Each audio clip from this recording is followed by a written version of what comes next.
Is your old real estate website holding your business back? If you are a real estate agent, then in the last 2 years, especially since COVID has come in, you must have realized that listings have gone really, really up. NAR reports that listings have increased multiple times, whereas the inventory has come down to an all-time low. So what is exactly happening? Every single agent is at least every single property is at least getting listed by two agents. And who is winning the game? Who is winning the sales? The agent who is culturally relevant. What do I mean by culturally relevant?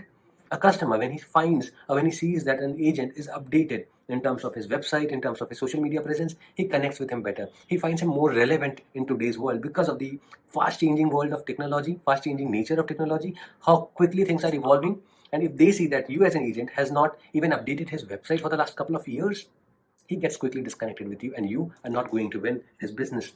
Moreover, house hunting has really, really, really gone online. People are not looking for properties online. People are looking for you online. People are looking for you on Instagram, on short videos, on Reels, on Facebook, and on LinkedIn.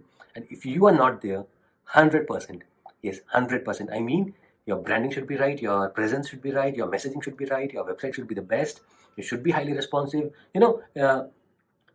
A couple of years back, if you had not updated your website for the last 5, 6, 7 years, it was okay. But today, you, I believe, need to update your website every 1 or 2 years because that is how the speed is of technology today. That is how fast things are evolving. And if you are not updated, your customers see you as somebody who they should not be doing business with because they need to be updated. They need to be on their toes with technology. And if you, who says or promises to be a technology guy, is not updated, what would they expect from you? They are not going to do business with you. So I guess this is all the reason why you should get your website updated. If you have questions, feel free to ask me in the comments below and I'll be helping you with the answers. See you in the next video. Have a good day. Bye-bye.